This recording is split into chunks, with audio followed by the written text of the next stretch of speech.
Welcome to Citizen Science, stories of science we can do together, also known as the SciStarter podcast. In this episode, a stroll through the cemetery. So we thought, okay, we have this historic landmark with a lot of really interesting people buried here. What if we educated people about the past and helped connect them to the present? And turning cemeteries into havens for wildlife. Also, giant alien spiders and our friends, the bats. We've got lots of great citizen science for you, but first, a public service announcement. If you're preparing a special potion for Halloween, be aware that newt eyes, bat wings, and other wildlife body parts are not required. The primitive potion recipes still seen in many magical potion guides were written when wildlife was seen as strange and malevolent. Equally effective, wildlife-friendly ingredients can now be obtained from organic, fair trade, farm-to-cauldron suppliers. Enjoy Halloween responsibly. And now, back to our podcast. Well, in general, we'd view an invasion of giant alien spiders as a bad thing. Exotic organisms can destabilize ecosystems, outcompete native species, threaten populations of their prey items, and also be icky. But in the case of the Joro Spider, scientists are withholding judgment for the time being. Yes, the enormous black, yellow, and turquoise spiders do compete with our native garden spiders, but they also prey on destructive alien insects, like the brown marmorated stink bug, which our picky native spiders won't eat. Also, we don't know how widely the warm weather spiders will spread, so we need more information from citizen scientists just like you. Sign up for Joro Watch at SciStarter to learn how you can help, and also check out the recording of our October 29th Joro Watch webinar at the SciStarter YouTube page.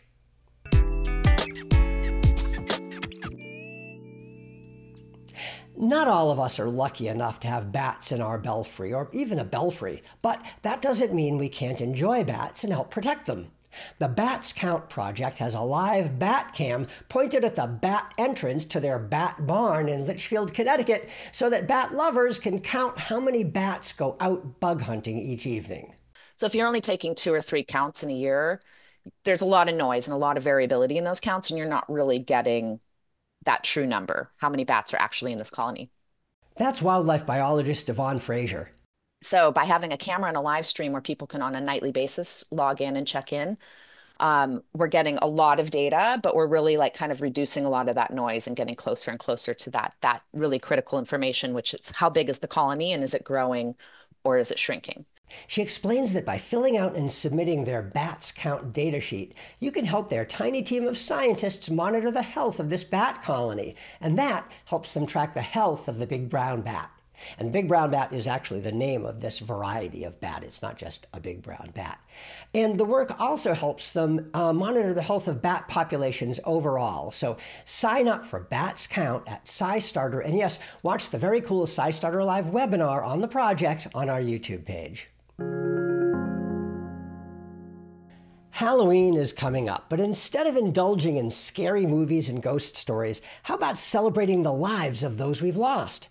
The Stroll Through the Cemetery project and the related GoBituary app invite us to learn about the lives of people buried in cemeteries, lives filled with rich stories that you can discover and share. Caroline Nickerson is Executive Director of the Florida Community Innovation Foundation, or FCI. It's a civic technology nonprofit that empowers young innovators to build social services and technologies for their communities. Anna Lanzino is a graduate student at UC Berkeley and co-created the Stroll Through the Cemetery and GoBituary projects. Recently, Caroline, Anna, and I hosted a webinar on the projects.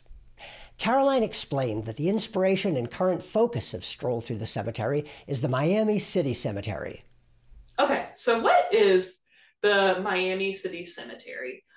So it is one of the oldest cemeteries in the Southeast. A lot of really interesting people are buried there.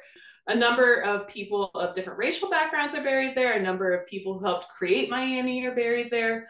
So it's an interfaith, interracial cemetery, which is very special and interesting for a cemetery this historic in the Southeast. So we thought, okay, we have this historic landmark with a lot of really interesting people buried here. What if we educated people about the past and helped connect them to the present? And maybe make them more civically engaged in Miami and Florida generally. So to that end, we came, Anna came up with the GoBituary project, and one of our volunteers, Nico, came up with the name GoBituary, like an obituary, but on the go. And we started developing it and getting a student team together. And Anna and her team have done such a great job making the web app engaging. She's built it alongside the FCI students and volunteers, and they've also written engaging histories about some of the luminaries who are buried at the cemetery. Julia Tuttle, the mother of Miami, she's one of the people featured in this, the GoBituary app. But there are a number of other people buried at the cemetery who we haven't written histories about yet. So we thought, let's do a social citizen science project and do some crowdsourcing here and then open it up to you all, the public. We have a list of everybody buried in the cemetery, the people who we haven't written histories about yet. And we have a model history about how you can write about Julia Tuttle's model history we provided. And we invite you to pick a name and do some research. See what's out there about them on the internet. Maybe meet with a librarian in the Miami area and learn about that person. Just all the ways that we research these people, right? In terms of looking at archival sources. And we want you to do your best to tell a lively story. Cite your sources, of course, and we have simple citations because it's not, a journal article. This is more of a public crowdsourced resource. We encourage you to put your personality into the stories, just like we did with the Julia Tuttle, maybe even add some editorial feedback. But you can also, say where you're getting particular facts from. And we have examples about how to do that. And we provided all of that through Anecdata.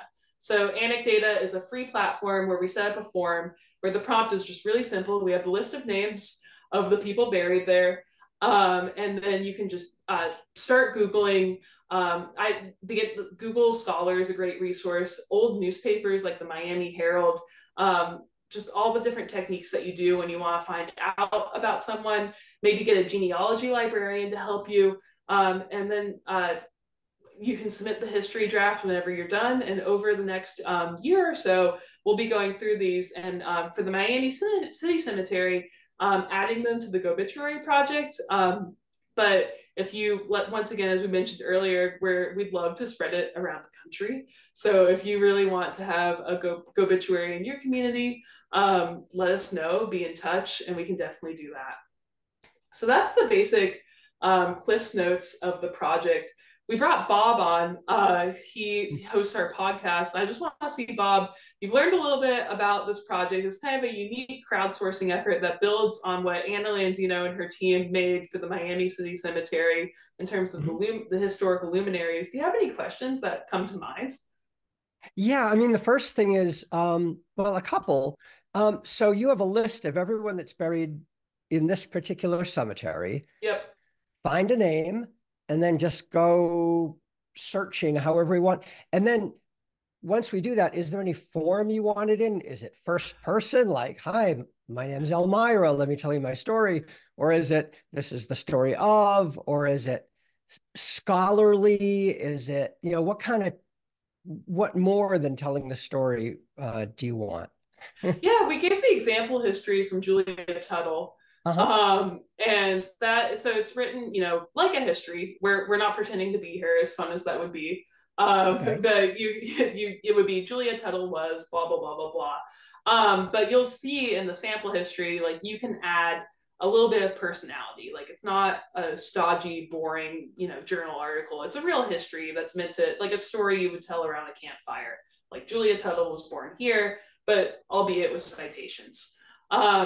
And actually, you mentioned the list of people from the cemetery. Anna, if you don't mind chiming in, because I know you've digitized the bulk of those. Do you want to talk about what that process was like?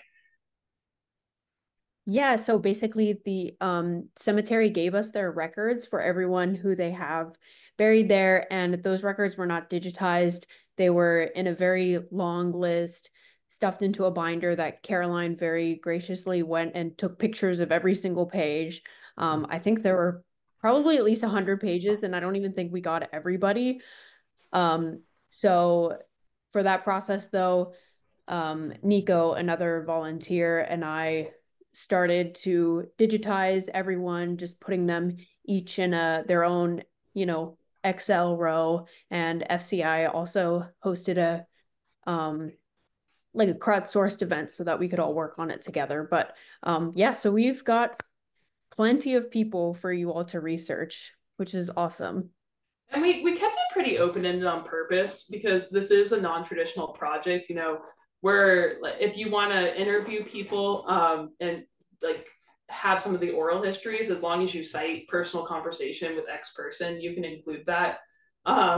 We're encouraging people to scan old newspapers, old records. We don't want to be overly prescriptive with how you research the particular people. Maybe Anna, since I know you've written many of the histories and supervised the undergrads writing the other ones, do you want to talk about what the process of writing a history was like for you? Yeah, I mean, it was a learning curve because I hadn't used a lot of the different like libraries and archival resources before. But I think something that I found helpful is going especially to a lot of the local universities, library databases like Florida International University, University of Miami. Those were kind of, and the University of Florida too. Those were really helpful. Also, just doing Google searches. And there are already some really great organizations in Miami that have discussed some of the more like well-covered people in this cemetery, but there are certainly some that we haven't looked at yet. So yeah, I would say look around at all the different organizations and universities, and that has been for me the most helpful thing. Yeah, I think honestly, if you're interested in participating in this, no matter where you are in the world, if you're in Egypt and you want to dive into the very fascinating history of Miami, Florida, which I'm not biased, but I think is one of the most interesting cities in the world, you could just book a Zoom meeting with a librarian at the University of Miami Library. Are there genealogy librarians in the public library system in Miami? And they'll have plenty of ideas about sources you can use too. And like Anna mentioned, the university sources are a great place to start. But Bob, have you ever been to Miami? I'm curious. Yeah, no, I went to the University of Miami, so Oh, I I lived there forgot for a that. while. Yeah. I don't think I've been to this cemetery though, but I'm curious whether grave, the grave rubbings that people do where you get like tracing paper and you run a charcoal thing over it and you make an imprint of the um gravestone, whether that's something that is encouraged, that image of that could be included with the biography, or discouraged, because I know some places discourage doing that because it can maybe wear out the gravestone or something. I think grave rubbings would be fine if the city cemetery staff disagrees. Yeah. At the I Congressional Cemetery in Washington, they may discourage it because they're so old, and they're famous people and people do it all the time, and maybe it can have some effect when it's done thousands and thousands of times, but probably otherwise it's fine. Well, not every tombstone in the cemetery is in great shape. The city cemetery staff, they're just some of the nicest people in the world. I've loved working with them, and they have a wealth of knowledge about the people buried here. But I know they've told me about some of the vandalism they've experienced. Some of the tombstones are broken. They also are dealing with like the ramifications of climate change and the extreme weather that Miami has to deal with. So yeah, some of the tombstones are already not in the best shape in the world. Others are in really good shape. Like the Peacock family's giant monument is in really good shape. Right. So I think the grave rubbings would probably be fine. But if you do that and you go to the cemetery, just ask the staff first. And you're talking about maybe spreading this to other cemeteries. How, if someone were interested in doing that, how would they proceed? Email FCI about partnering. There are other grants we have in the works, and we could prioritize a cemetery near you if you have big interest. Sure. Are there particular interesting people that you think should really be highlighted in a local cemetery? So we're just looking to build relationships for sure. Great. Yeah. Well, Congressional Cemetery is a national park, or national monument, I guess. So that would be one. That'd be kind of cool. Yeah, I think one thing I really love about GoBituary and why I was so excited that Anna started this project is I think it really democratizes cemetery history because Hmm. if you can't afford a tour guide, or you're coming at a like not a peak time where someone might be lecturing about it, the history might be kind of closed off to you. But if you're using the web app GoBituary and you're scanning QR codes next to these graves and learning about these particular people, I think it really opens up history to all of us, regardless of education or where you're coming from. If you are in the cemetery and using the web app, I think you can really dive into history in a unique way. And telling history at the level of individual lives is always very interesting to me. I remember reading history textbooks when I was a student, and getting kind of bored when we were talking about generalities like this group of people and that group of people. It's more interesting to me to learn about the particular individuals and how they experienced life. So that's the type of history that I find fascinating. So, what it was like to be an African American incorporator of Miami and the unique struggles that person faced and their own inspirational story, it definitely makes me feel more connected to Florida in the present for sure. Yeah. It'd be really cool if the app had a way so when you're visiting the cemetery, you could like tap on one and you'd hear it while you're standing there, or it would give you a little tour or something like that. That would be kind of neat. We built that in. Anna, if you want to talk about that. Yeah, we are doing recorded versions of the Oh, histories and we're editing them so they have music and stuff in the background. But yeah, that's also something that the second thing you mentioned about making it more of like a sequential type tour is something we're interested in doing. But right now it's a little more disconnected, like you have to walk to each grave, and then listen. But yes, the audio is in existence. it's And like it's in English and in StoryCorps. Spanish. Yeah. It's like Yeah. StoryCorps, but for deceased people. Yes. Yeah. That could almost be a challenge to find, ones that aren't necessarily prominent and ones that, don't have a lot written on them and delve deeply enough to find what their story really was, because it could be really, really interesting. Yeah. It'd be interesting to write a history about every single person buried. Hmm. I that'd be the dream for this one, especially since it's our pilot. Hmm. I could imagine as this grows, with more and more cemeteries, family members may be eager to tell the story of family, their ancestors or people who are buried in local cemeteries. Um, and they Yeah. have stories. They have the stories you can't get online for, that they had this great recipe for chocolate chip cookies or cornbread or something, or they always hosted this party on the anniversary of this, or, things that only another loved one or relative would know or remember. Speaking of recipes, we've seen on some tombstones, not in this cemetery, but in other cemeteries that we've looked at, sometimes people will put recipes on their tombstone. Oh, wow. so so that's something when we expand Wow. around the country, I'm hoping, yeah, maybe we can have a cookbook or something like that. So just as a reminder, if you want to participate, you can go to our SciStarter profile. So the crowdsourcing version of this is Stroll Through the Cemetery. You just pick someone from the list, and then see what sources are out there and try to tell the story as best you can. Model it after our example, but we want to keep it pretty open so you can tell the story you want to tell. If you want to be in the loop about GoBituary's launch, whether you're in Florida or not, just go to floridainnovation.org and sign up for our newsletter. We'll also email everybody when the website is out. So whether you're in Iowa or Egypt or Miami, Florida, you'll be able to explore the GoBituary web app from wherever you are. But yeah, I think that's pretty much everything. Bob, Anna, any of the SciStarter folks behind the scenes, anything else you want to share before we go? I think I'm good. Thanks a lot, Carol. And thanks, Anna, for making this amazing, amazing program. Thank you. And thanks for having me. And thanks for Caroline. Thanks for all your support with the project. Yay, go team. You can get more information on Stroll Through the Cemetery and GoBituary at floridainnovation.org/projects/GoBituary. It's spelled just like obituary, but with a G in front. And there's a link in the podcast info section. And you can catch the entire webinar at the SciStarter YouTube page. It's SciStarter Live episode number 82. Finally, cemeteries are not only filled with fascinating stories, they're also increasingly hotbeds of nature and biodiversity, and in some cases, citizen science.